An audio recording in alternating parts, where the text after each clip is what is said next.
I mean, they have to be prepared to spend 150K to have a warm body into a software engineer seat. Literally. So it's very expensive.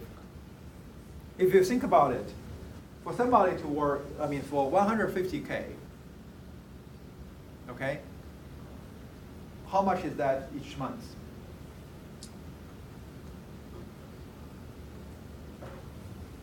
How much is that each month? About 10K after tax.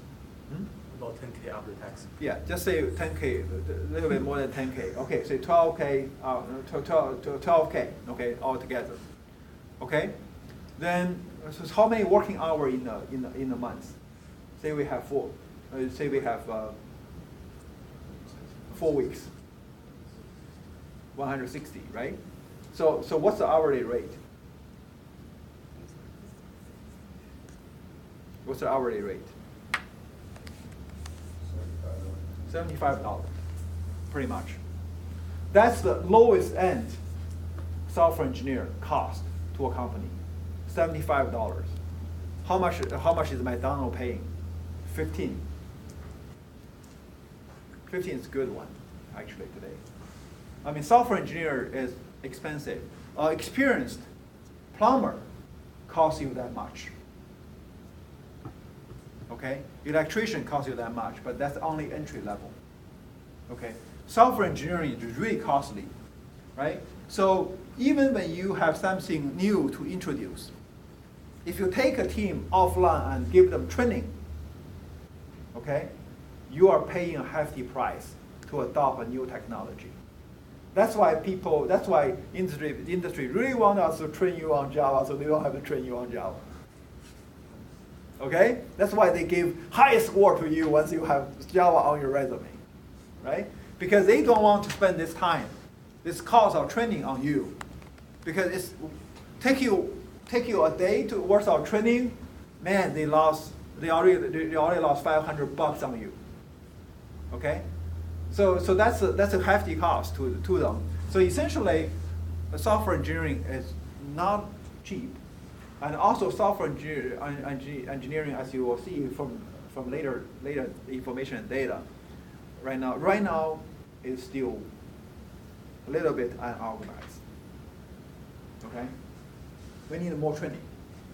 So we are going to basically talk about the life cycles of a product and the model for such a life cycle.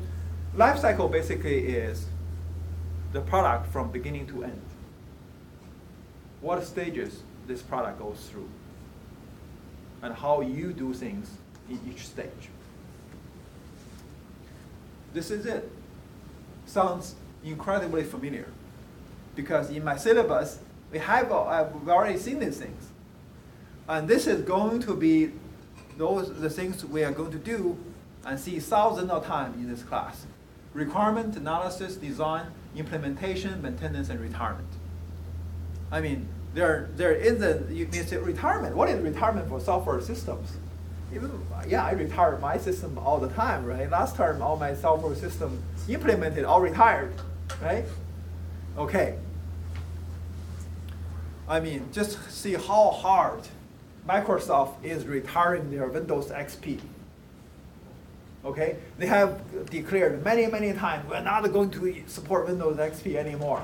But all the doctor's office all rebelled and say, oh man, our system on Windows XP, how can you now support Windows XP? Right? Now Microsoft say you have to pay, right?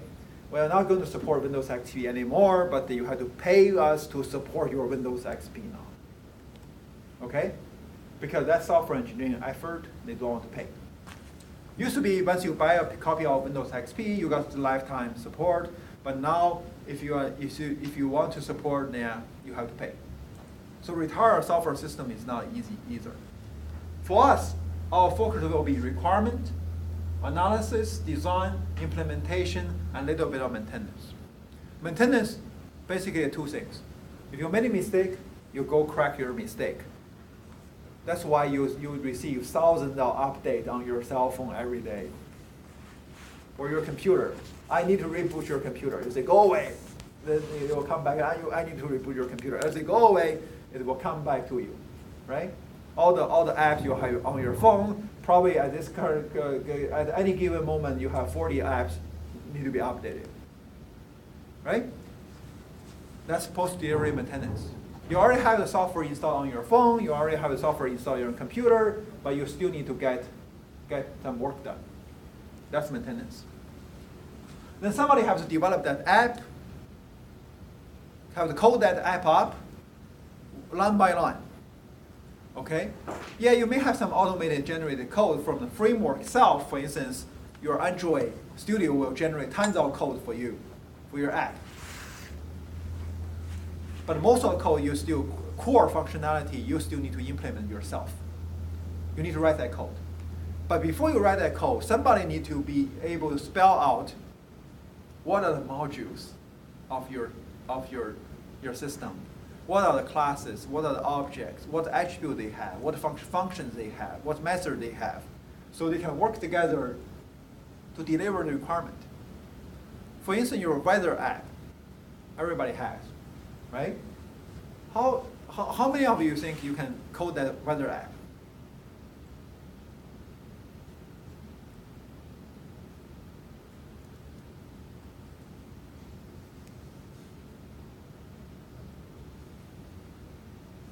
No?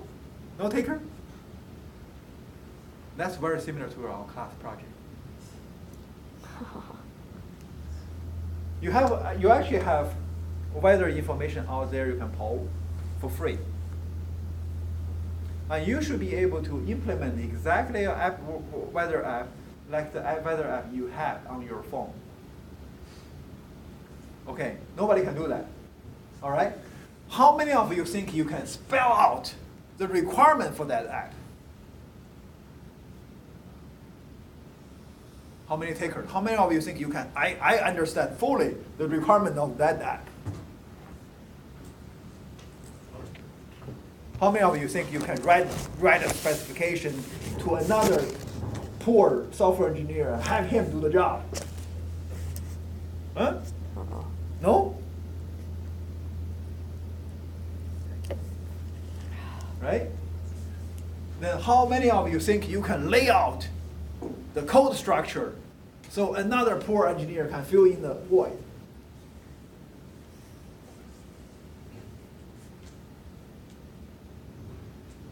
You know what? After you finish this class, you should be saying yes to all of these.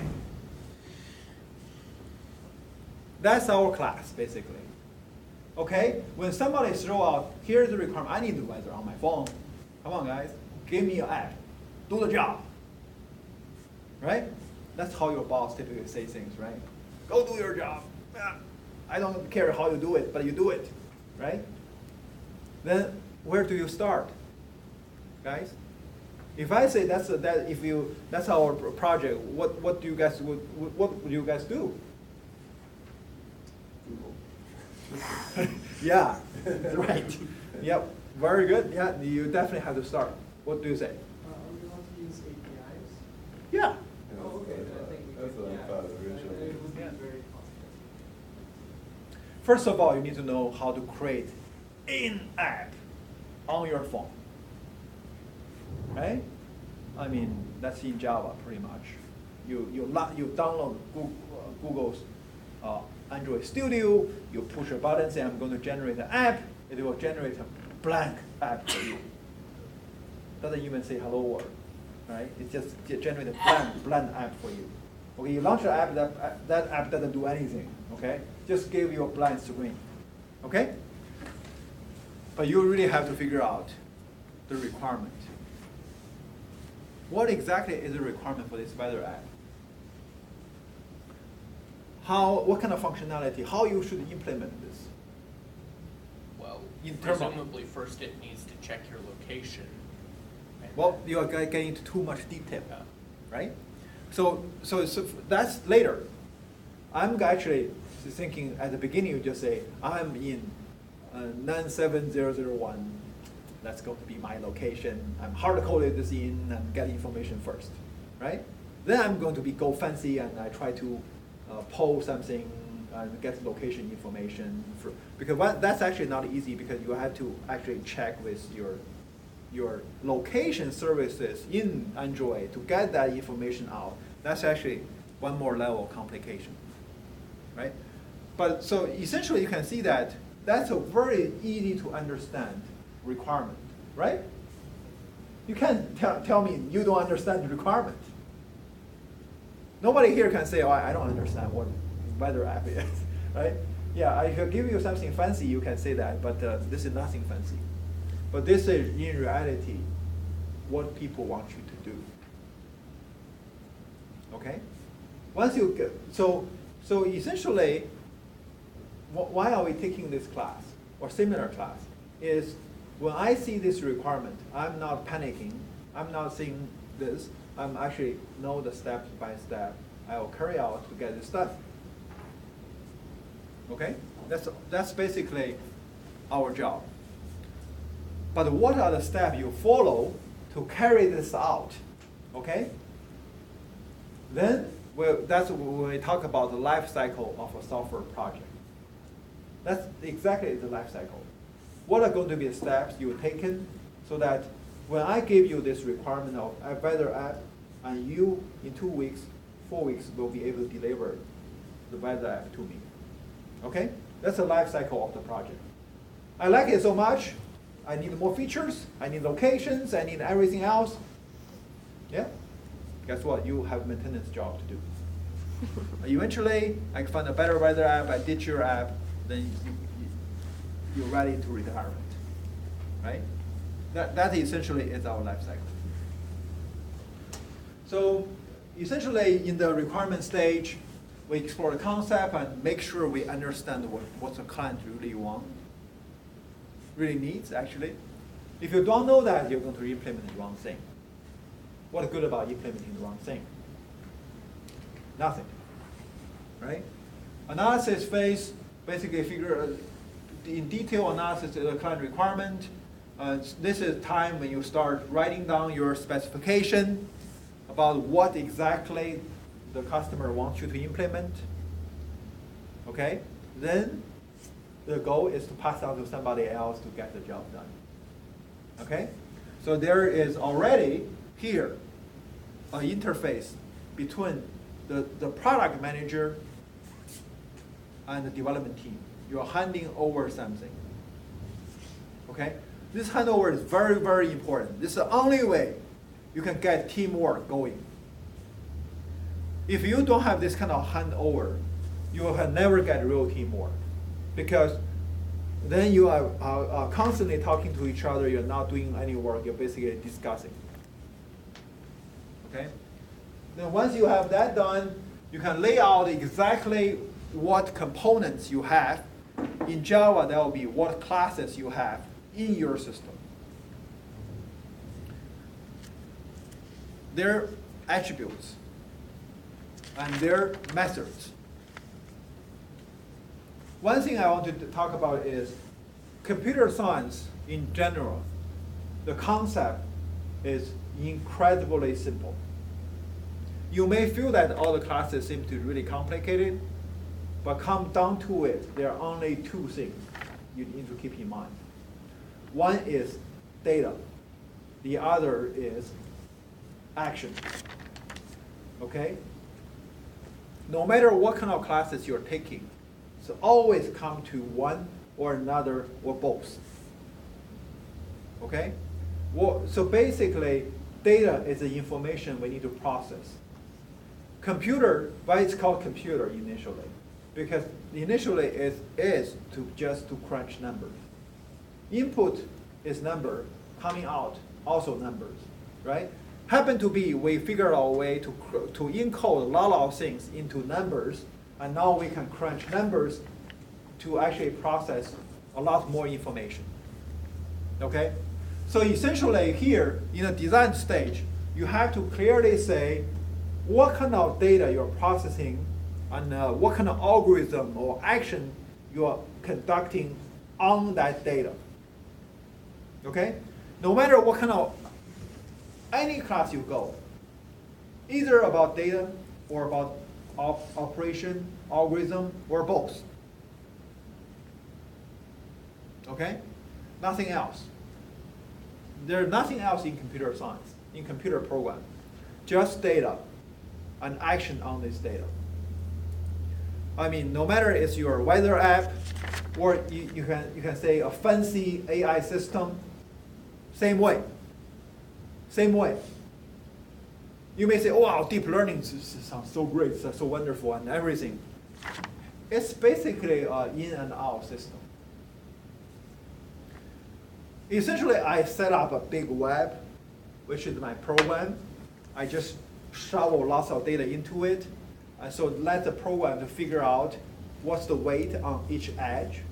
If I shovel enough data into it, eventually I will stabilize, hopefully, if I run this program right, I'll stabilize on a number of weights. Okay? Once it's stabilized, I got a new picture, I shove it through the network, it will tell me it's a cat or dog. That's basically deep learning. Okay? Don't make it too fancy. It's just like that. A program you write, you put data into it, and hopefully it will figure out things, and then you put a new data in, and it's make a prediction for you. Cat or dog or human. Okay? Which is probability of things happening. Right? It's also data in, data out. Computer. Your weather app, also data in, data out. Actually, the data in is very simple. You click on the app and want to see things. Data out is local information about your weather today. Okay, so don't think things are so fancy. It's not that fancy. Okay, if in the crux, it's basically a data processing system you're coding up yourself. That's why you guys are so important, because you write the program. Certainly, the goal of AI is to replace you guys so that AI can write code by itself. Yeah, if that day really happens, our day is doomed anyway, right? You don't really need a job, right? That day is far away. Don't worry about it, okay? If that really happens, basically, I mean, the robot going around with guns shooting us is not a far-fetching reality, right? So why worry about that, right? So now, I mean, that will happen. That if that happens, it's going to take years, right? Don't worry about it. You are actually still that AI converting from English spec into programs, okay? If something goes wrong, that's your fault. Actually, you code it up, right? So that's essentially implementation phase. You coded that thing up, okay? So that's why you always need to figure out what are the data in your system, what kind of operation you do on the data. That's how you come up with your requirement. That's how you come up with your design. That's how you code as well, how you test your system as well. That's the fundamental principle of computing in our domain. Fundamental. Just data and operation. And that is also so-called object-oriented programming style. Okay? There's nothing fancy there. What they are saying is, I have a data, I put all the operation on the data next to the data, and the call is a class. That's it. All the fancy, those are just red herring to make your programming life a little bit more interesting, right? But in the end, it's just data and the operation on the data. Okay, if you can think in that way, programming shouldn't be that hard. You just need to go to see what exactly is the data I'm processing here, right? What kind of operation can I do on the data? I mean, the fancier your program is, the fancier operation you're on the data. That's all, right? Nothing really fundamentally difficult about that concept. That's why so many people can just suddenly turn it on and switch to computer science, because yeah, it's not that hard. The fundamental thing is not that hard. All right, post-delivery maintenance is great, because if you don't have post-delivery maintenance, you're making no money whatsoever, right? Remember, You probably, so her company like Oracle or IBM, they make basically all their profit on post-delivery maintenance, right? You may probably also heard about Salesforce.com. They basically is post-delivery maintenance all the time, right? What they do is they provide you an interface into a client management process. You can create, you can put all your client information into it and try to see how client there and try to figure out what's happening, what's the best way to approach them, that kind of thing, right? So it's you need to put all your client information into it, and you use their system to process your data and come up with some form and information out so you can see, okay? What their job is actually to keep maintaining that software system to give you a better and better information. Okay, that's your job. That company worth a lot of money. That's why when you guys graduate, you actually worth a lot of money, because that job needs a lot of people like you to do the job, right? So software engineers nowadays are very expensive. Most software engineers, once they get into their 5 years, they are making more money than a family doctor. Making me thinking going to medical school is such a horrible choice, right? Going into PSU for 4 years and get out and got paid $100K. I mean, going to OSU for 8 years and you are still in residency. What's the point? Yeah, don't tell you. Don't tell you. Yeah, so that would be bad if somebody else knows this, right? So essentially, I think you guys in a very good position, but I have to emphasize the core things for you guys is actually coding. Other things, networking, security, database, machine learning, and all these fancy terms, they are great if you're a good programmer. They are not great if you cannot even code. Okay? So get your coding correct first. Okay? If you don't have time to take any other class, you do want to take programming class, algorithm class, and software engineering class, right? You need to, software engineering basically, you need to know how to use